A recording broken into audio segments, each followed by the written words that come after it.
and it's go in Hungary. And Nigel Mansell sprints through alongside Nelson Piquet.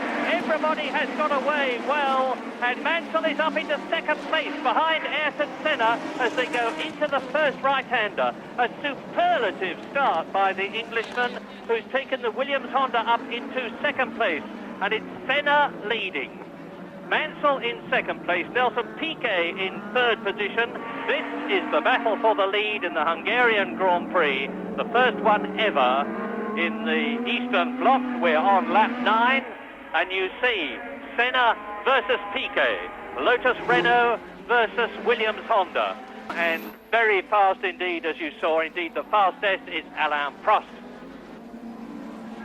We just got a glimpse in the background there of Alain Prost, who has moved up into third place and has pulled out quite a lead on Nigel Mansell already. So Prost chasing the leaders as they tow Riccardo Patrese' car away.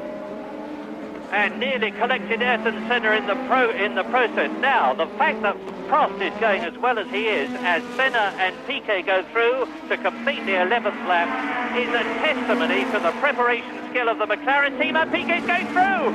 Piquet on lap 12 takes the lead, dives inside Ayrton Senna at turn 1, and now he is on his way.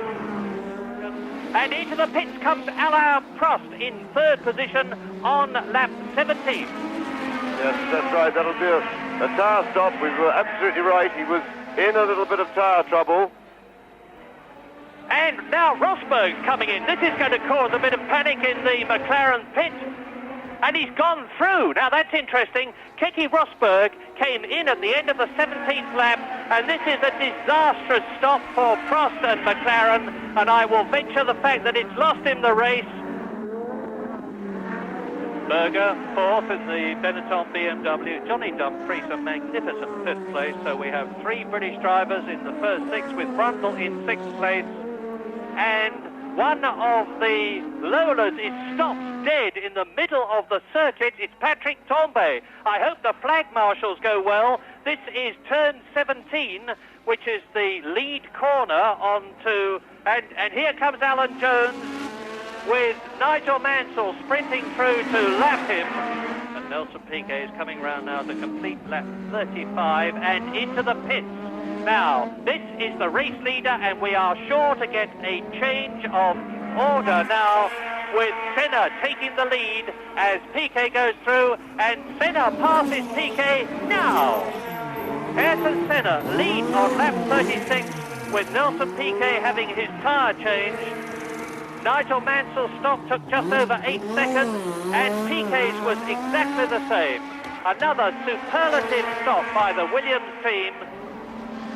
To point out that although we haven't said much about Nigel Mansell recently, but he's in a very safe, solid third place. He's certainly not in contention and hasn't for some reason been showing the speed that Senna and Piquet have up front, but he's some 45 seconds behind Nelson Piquet, but he's a similar amount in front of Gerhard Berger. So Mansell only has keep going to pick up some pretty useful points in his search for the World Championship.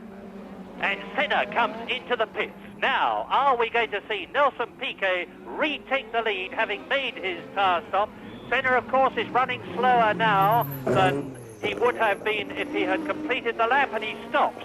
And I'm looking across the course to see where Nelson Piquet is, as you look at the digital readout, and it's going to be a very good... It looks to me as though the right rear is stuck. Away go the jacks, 11.1, not all that brilliant. But as Senna sprints out of the pit lane, Nelson Piquet is not... He's only just coming round the last turn. So Ayrton Senna on new race rubber has had a masterly pit stop and has retained his lead. And this is the end of lap 54. The crowd rises to see Nelson Piquet come out of Ayrton Senna's slipstream, pass on the inside, and Senna retake the lead as Piquet overshoots almost. Yes, Piquet, with all his experience, will be very careful when passing Senna. He knows Senna is very hard, and of course he will be acutely aware that there must be no physical contact, because he's really got this race won, and the only, or barring mechanical failure, and the only other thing he can do is if he makes contact or allows Senna to make contact with him. Senna, you see, moving to the right, making it hard, and Nelson's got round the outside of it. Oh! Big slide from Nelson and nearly contact. Tremendous stuff, real wheel-to-wheel stuff. Let's see it again. Yes, Senna moves to the right, Nelson breaks him down the outside, gets through. Sparks there from the car bottom. He's on the white line, which won't help his braking, lose grip on that, and locks the right rear wheel, which he locked earlier when he tried to pass. Tremendous stuff. And the checkered flag is going out.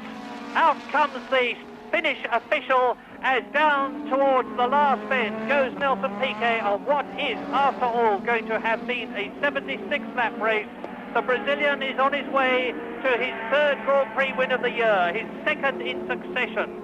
An absolutely superb drive to move up into third position in the World Championship behind Senna and Mansell. The checkered flag goes out. Piquet has won the first World Championship Hungarian Grand Prix, and Senna is a long way back. Senna is touring in by his standards, but he finishes in second position, and Piquet and Senna are the only ones to go the full distance, with Nigel Mansell third and still leading the World Championship. Stefan Johansson fourth in the Ferrari, Johnny Dumfries fifth in the Lotus Renault, Martin Brundle sixth in the Tyrrell Renault, 3 British drivers in the top 6 after a magnificent Hungarian Grand Prix.